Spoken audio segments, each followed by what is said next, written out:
have been doing research lately on how to make money selling printables on Etsy, trying to figure out how people are earning so much money selling them. On average, I was seeing success stories of people selling printables and earning anywhere from $800 to $1,000, which isn't bad considering this is passive. But the success stories I found after doing a deep dive into people making 5 figures or more selling printables in a month blew my mind. And it wasn't just 1 or 2 success stories. It went on and on and on and on. This just lets me know that there is still room for someone like me to jump in and start making money selling printables too.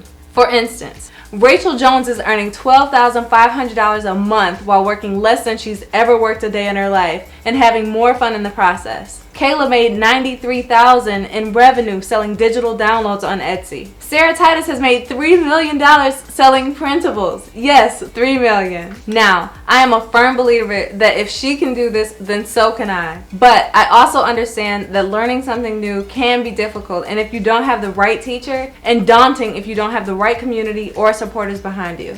I had the pleasure of speaking with one of 2 of the top printable course creators in the market to get the secret sauce on how she is earning 5 figures selling printables, and how she is coaching thousands of people like you and me to earn money selling printables too. They even help with digital downloads. This includes logos, social media templates, Lightroom photo presets, sewing patterns, and so much more. Now, I did a video last week walking you through how to make money selling printables, but today you'll hear from someone who has been doing it for years and doing it well. Some people are paying their mortgage with their earnings, and some people are even quitting their day jobs because the earning potential is so great. The thing that I love about printables is that you only have to create this item one time and you can sell it over and over and over again. It is the ultimate way to earn passive income. She also has a free 22-page ebook that I'll share in the link below. This ebook is really to help you figure out where you should start when it comes to selling printables on Etsy and ultimately how much profit you'll earn. And if you decide to take Julie and Cody's Gold City Ventures course, they have given me an exclusive discount code for you to instantly get $50 off of your already affordable course. I mentioned having the right community or supporters behind you if you're considering taking on this passive side hustle idea. And Julie, who I'm interviewing today, and her business partner Cody have a community of thousands of people who are ready and willing to cheer you on in their private Facebook group. Now, in this video, I'll share how you can make money selling printables on Etsy. Is selling printables on Etsy worth it? What printables sell best on Etsy? Is selling digital prints on Etsy profitable? And so much more to give you a full picture on how you can sell printables and make it worth your while. So let's get to it. Julie, thank you so much for joining me today. So I wanted to talk to you about how to make money on printables. You've been doing this for a few years, so I think everybody wants to know, how did you get started? I started back in 2017. I wanted to create an Etsy shop, and I thought the bachelorette party niche would be perfect. I've been going to a lot of bachelorettes at the time, and I knew that when people went to those parties, they were spending a lot of money on kind of throwaway doodads.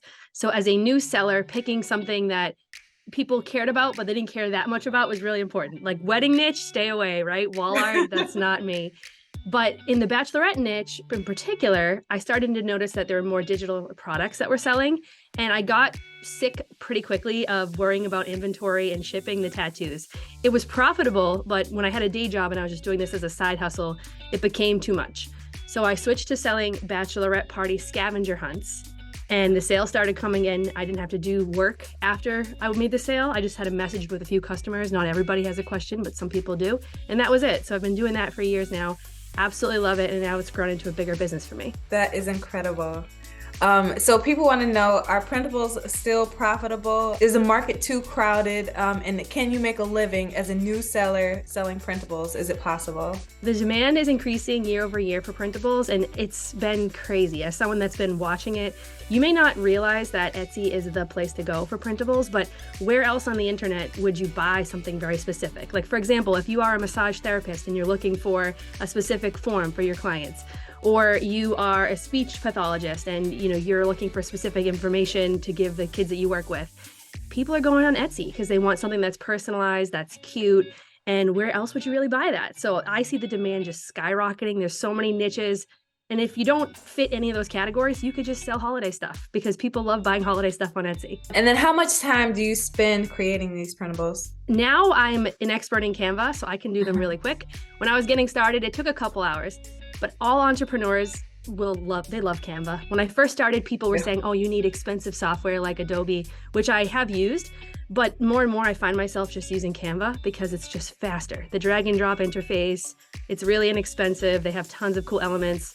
It's the easiest thing to use. So I would say a couple hours for a newbie, but then you get to do them really fast and you can do a printable in like 20 minutes. And I also noticed that like every now and then they'll update and they'll have new elements and new photos.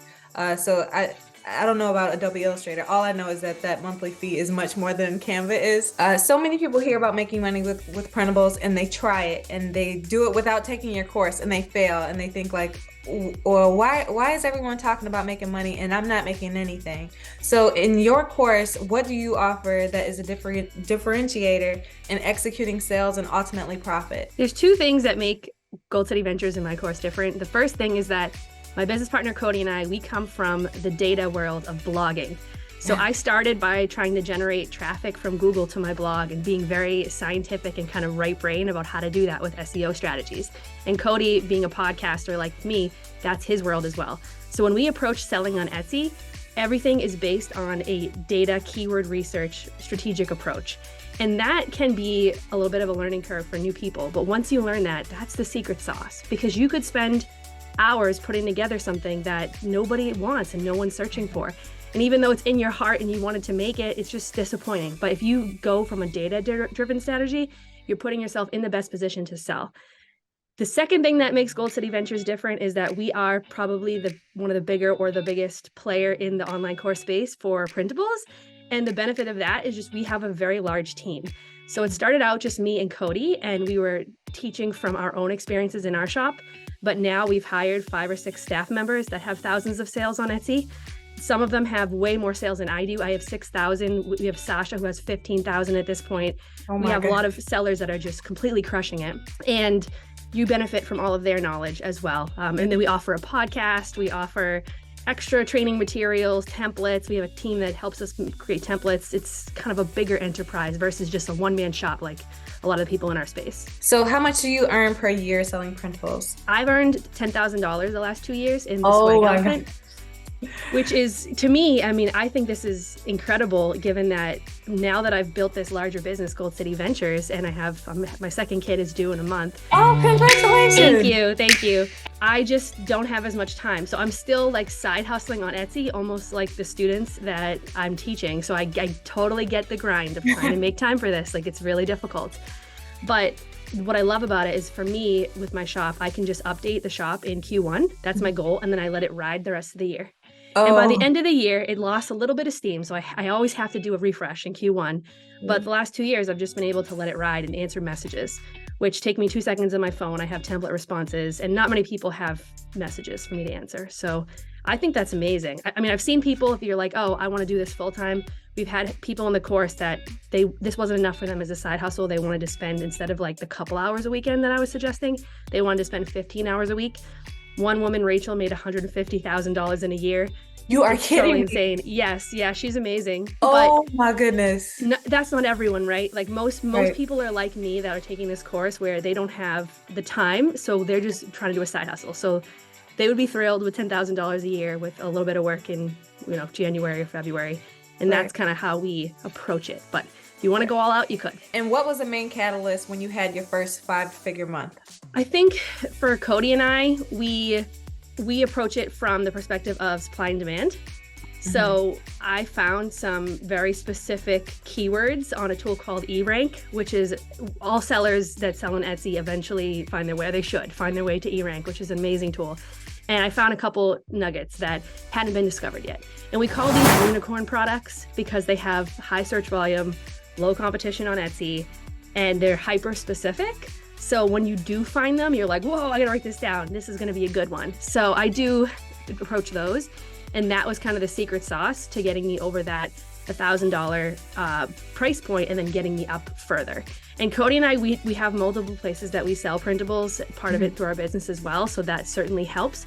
But I think for a newer seller, like finding that unicorn product, one that you can charge more for too, because you'll go on Etsy and you'll see printables between $2 to $4. And that requires a lot of volume to make a lot of money. Like you need thousands of sales. Whereas if you're selling for like $9 or $10, you don't need it nearly as many sales. Or if you can get people to increase their order size by buying multiple things, if you can get them to bundle, that's going to help you get to those higher revenue numbers. Right. We have students that they sell like enterprise templates. Like I have one, Michelle Watson, she sells OneNote templates, and you can charge more for things like that because they just are more, people are willing to pay more for those. So anyways, we call them unicorn products in the course, but that's kind of the key and the secret sauce to how you're going to make more money on Etsy. And when I was looking this up, apparently there are sticker printables. So I wanted to know how this would work. Would you have to recommend as a seller to have the customer print this out with sticker paper to purchase with the best print quality? How would that work? So stickers are a thing on Etsy, I would say. Like there's planner people and there's sticker people, and this is their world. They love stickers. But from me that wants to do this as passive as possible, I actually sell digital stickers. Oh. So this is kind of a unique thing, but basically people wanted to start using planners on tablets, like iPads and different things. Mm-hmm. And they still want stickers though, because they like stickers. So you can make them these little digital icons that they use as stickers, but they're not actually stickers. So that's kind of a way to like cheat around this, so you don't have to stress about the printing part of it. Right. And I'm all about like, even if I could make more money in the printable sticker world, it's not going to be passive and it's not going to fit with my lifestyle. Right. So I go after like, okay, I'd rather just try to be successful at something that's easier to maintain. Because if I wanted to, I would have stuck with the tattoos. That was actually doing well, but it was just too much work. Right. So that's what I'd recommend for people. But yeah, I mean, if you want to, you could create digital files. You could help people find out which paper to use, give them recommendations on printer. But then you can imagine you're going to be getting messages from them. Yes, of like, oh, this doesn't line up, or like, what do you recommend, or blah, blah, blah. So, if that's your thing, if you love stickers, then answering those messages it's fine. But if you're just doing this because you want to make money, there's other ways that you can do it that are probably faster. And what is the best way to price printables? Is it based on your competition when you're doing research? How does that work? I would just go right in the middle when you're getting started of what the competition is out there. Unless some people, like maybe 1% of people listening, may be an established brand owner and you are like a planner seller and you have an audience and a big email list that would buy your specific planner. I've seen those people sell a planner for like $30 on there, $35, and that'll obviously do really well. But for the rest of us, I would just say go right in the middle of competition. And you don't need to do, I mentioned like planners or stickers, but we have people that are selling holiday games, like family printable bingo cards and stuff. Like you don't have to do anything super like extravagant. It can just be a simple one pager. And then outside of designing printables in Canva, which we already talked about and we love it, have you designed with any other platform like Microsoft Word, PowerPoint, Excel, Google Docs, Google Sheets? Like these are shareable things. So I just wanted to have a little bit more insight on that. I have tried all of them. I would say the last couple of years or so, the interest in Google Docs templates have really increased, Google Sheets as well. Mm-hmm. And that's because everybody has a Gmail account and a lot of people are just using Google. So customers really want that. Word is always a hit. So usually I offer those two together. If I am going to offer a listing, I'll offer a Word and Google Docs.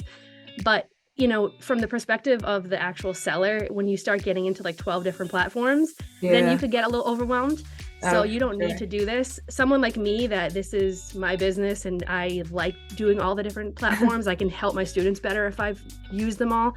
There's a benefit, but I think for new people, like you can really get chasing shiny objects. I would just start with Canva and start making money there and then adding into your business as you go. Do you promote your listings on social media? And for a new seller, what is the best way to push their products out there outside of SEO? So I am a millennial and I don't understand the TikTok thing. I'll just be honest. I don't either. My sister's telling me, she's a little younger. She's like, this is like, you don't understand this. I don't understand it. You're right.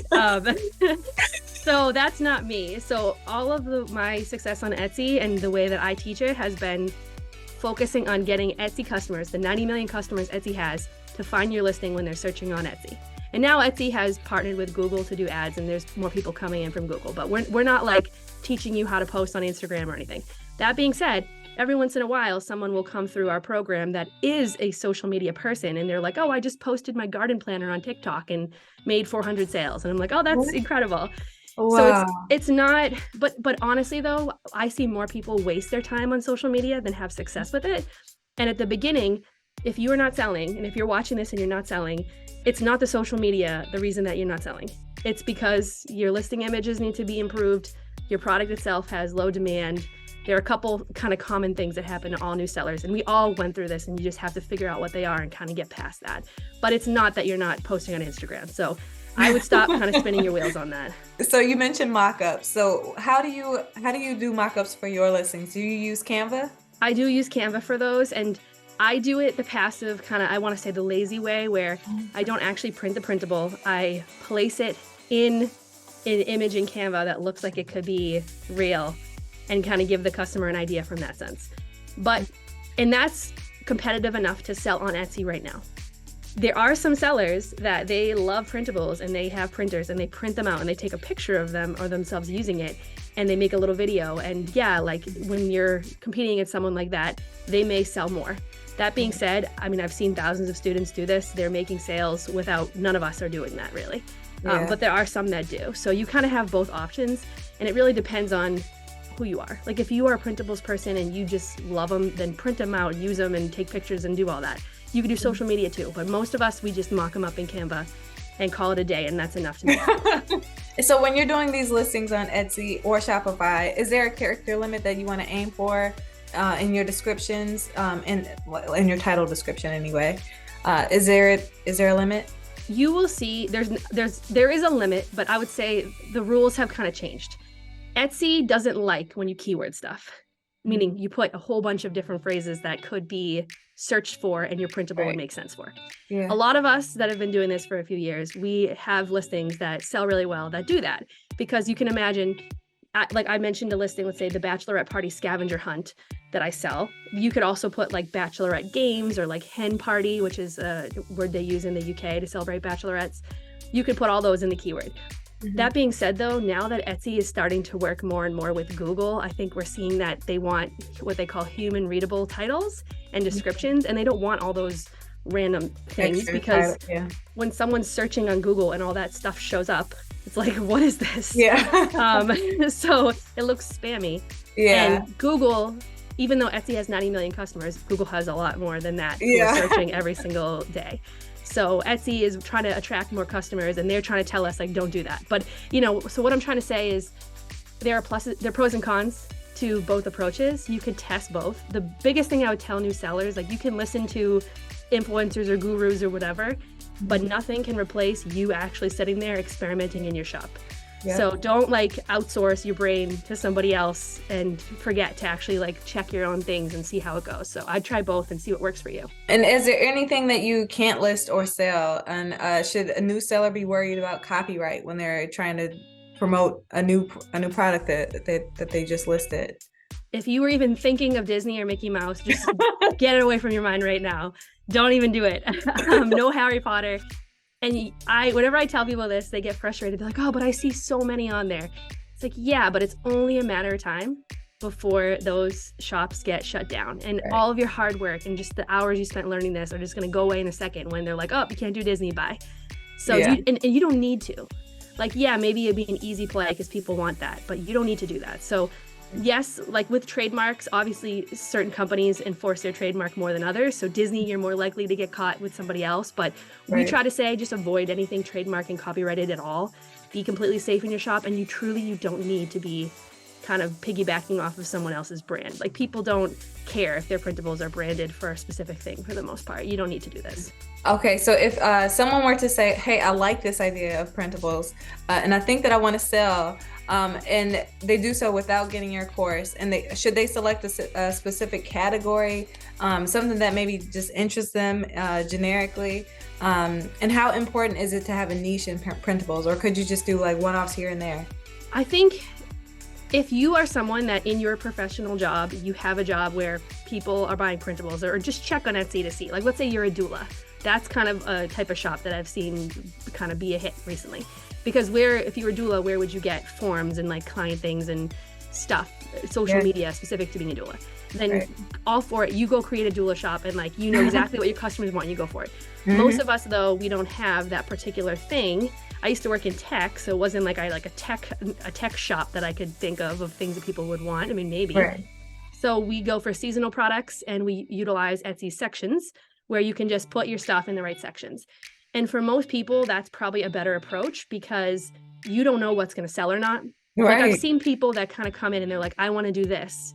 And they put all their effort into it. And like, it's not really what you want to do. It's like what And what sell? Like what? what sells? Like, what do people Yeah. want? What do the customers want? Like, if they want this, I'll do it. If they want that, I'll do that. Exactly. That's kind of the approach as a business owner that you probably have to be successful. I know that can be disappointing to some people, but it's just the hard truth. You got to understand what people want and give it to them, and that's the key of being successful in any business. So I would say don't niche down unless you are like truly sure this is your thing. And you kind of don't even really know if you're a new seller, like what niche is yours until your sales can prove it, right? Yeah, and you don't. But then you can like play out over time. You're like, oh, 20% of my stuff is in this thing. I'm gonna really go hard on that. Yeah. And this is tough because new sellers, when you're hearing these stats of like, oh, this person made $150,000 on Etsy. Like that person, Rachel, I saw her in my course over the course of multiple years. Mm-hmm. And because we have a group that people are in and we can kind of help them over time as they get to different levels. Mm-hmm. And she didn't start out in the niche that she ultimately landed in. I helped her get there. So I would say like you're kind of hearing someone's story that discovered this over time. And it's unlikely that maybe you will, but that you're going to be that person in the first 2 months after starting your side hustle. But you just have to not give up and like keep trying, because once you get there, it's pretty great. Yeah. But it takes effort, like anything. But you know, if you're going to put your time into something that's kind of set it and forget it, and you know, as passive as it can get, passive income. Yep. This is a good side hustle to have. Well, that is all my questions I have for you. So thank you so much for your time, Julie. I really appreciate it. This was fun. Thank you. Now, if you enjoyed this video, please take 2 seconds to subscribe and hit that little bell for notifications, because I will continue to share personal finance tips that will change your life. And in case I don't see you, have a good morning, good afternoon, and good night.